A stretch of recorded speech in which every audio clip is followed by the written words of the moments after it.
जैसे अपने हिंदू धर्म में पंडित पुरोहित लोग धर्म गुरु होते, ऐसे मुसलमानों में धर्म गुरु उनको मुल्ला मौलवी कहा जाता, अपने यहाँ पंडित पुरोहित। ऐसे ईसाइयों के यहाँ ईसाई धर्म उनको पादरी कहा जाता, धर्म गुरुओं को पुरोहित। अब जैसे जैसे मौलवी साहब उठ रहे बैठ रहे, मुसलमान भाई पीछे से उठ रहे बैठ रहे, नमाज पढ़ रहे अदा कर रहे, तब तक एक फकीर साहब, मुसलमान फकीर थे, उनका नाम था सरमद साहब, उधर से गुजर रहे थे।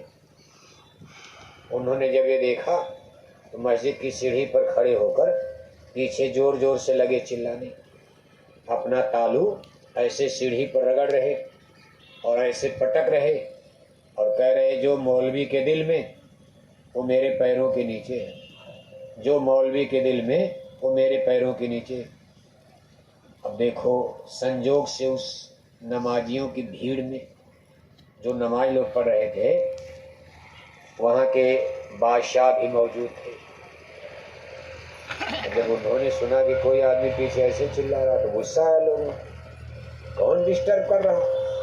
नमाज खत्म हो गई, उनको गिरफ्तार किया गया।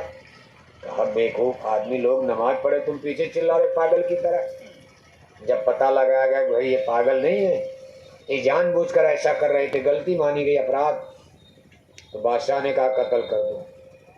तुरंत उनको तलवार सुला दिया गया। भाई इतनी बड़ी गलती कर लिया कि जो मौलवी के दिल में मेरे तौलियों के नीचे, नमाज पढ़ाते समय मौलवी के दिल में क्या था? खुदा। भाई पूजा के समय आदमी के दिल में यही माना जाता भगवान है, लेकिन ऐसा होता नहीं है। जैसे आप माला लेकर जय गुरुदेव जय गुरुदेव जय गुरुदेव, तो गुरु महाराज तो याद आते नहीं। आपके मन में तब तक खेत में ट्रैक्टर चलाने लगी, सिपाही बैठे हैं जय गुरुदेव बोले, क्या गुरु महाराज आ गए? भोर में 4 बजे उठकर चौकी बिस्तर पर बैठकर ये माला लेकर बैठती, बोली जय गुरुदेव जय गुरुदेव जय गुरुदेव। ध्यान कहाँ है? मन में क्या बचा है? किचन रसोई घर में चला गया मन। अरे जल्दी जल्दी माला करो, बच्चों को स्कूल जाना है, कहीं उनकी बस न छूट जाए, उनकी टिफिन भरनी, पूरी परेठा बनाना। तो मन में तो कुछ है, जबान पर भगवान का नाम रहता। ऐसे सबका मन है, बड़ा बैरी, इसीलिए कहा बड़ा बैरी है मन घट में।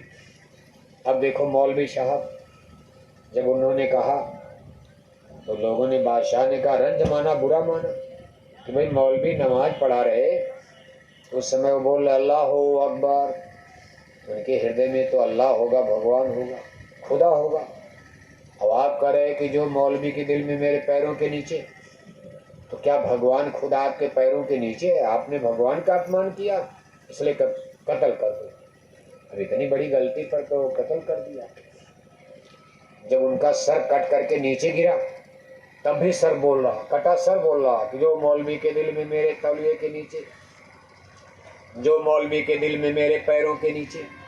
तो बादशाह घबरा गए कि अरे ये क्या हो गया, कटा सर जो है चिल्ला रहा।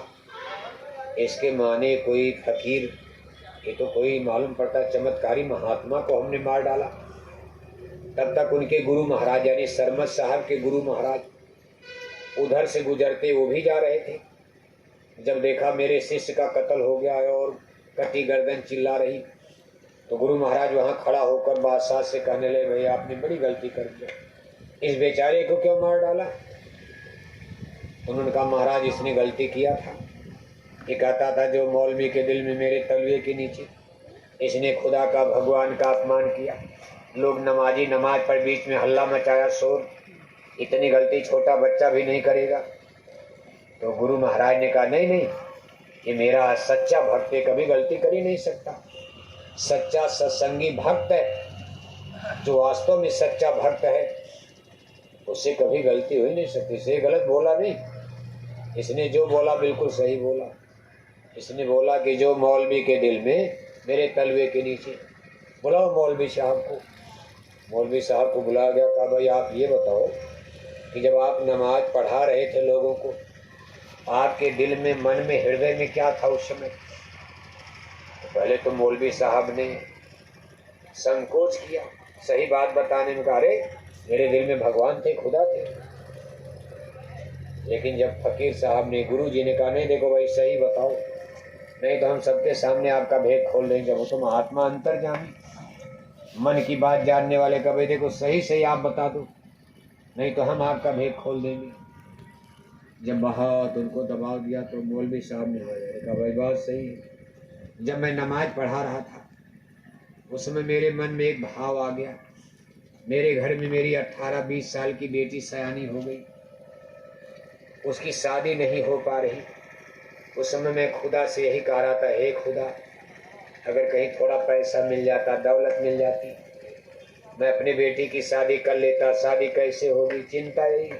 नमाज हो गई मुझे पता ही नहीं, मैं भी मंत्र बोलता रहा, पीछे वाले भी मेरी भाषा में बोलते रहे और मेरा पूरा मन ध्यान उस समय अपने बेटी की शादी की चिंता में लगा हुआ था।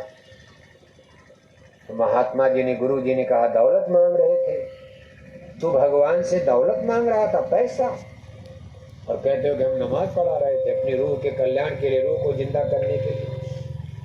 तब उन्होंने फावड़ा मंगाया, कुदाल, और उस मस्जिद की सीढ़ी को जहां उन्होंने पैर रगड़ा था उस मस्जिद की सीढ़ी को उन्होंने तोड़वाना, उसका इसको तोड़ो।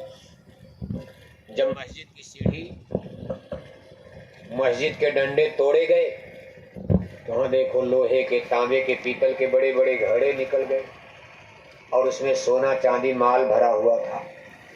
किसी जमाने में किसी ने गाड़ दिया था, जैसे उस जमाने में बैंक तो थे नहीं, इसी तरह दौलत हो सकता उस मंदिर मस्जिद की दौलत, जैसे मंदिरों में बहुत सोना चांदी पुजारी लोग गाड़ देते थे, लोगों के घरों में सोना चांदी दीवार में गाड़ दिया, आंगन में गाड़ दिया, कोई मिट्टी के घड़े में, गरीब लोग मिट्टी के घड़े में और अमीर लोग तांबे के, पीतल के, लोहे के बड़े बड़े बर्तन में लगकर गाड़ देते थे। मरते समय अपने बच्चों को बता दे, क्योंकि बैंक थे नहीं और तब वो पैसे खराब नहीं होते थे क्योंकि सोने चांदी के थे।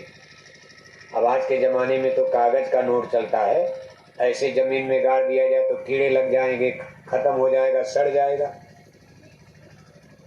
तो देखो सब जब दौलत मिली तो महात्मा जी ने कहा भाई ये दौलत ले जाओ, अपने बेटी की शादी भी कर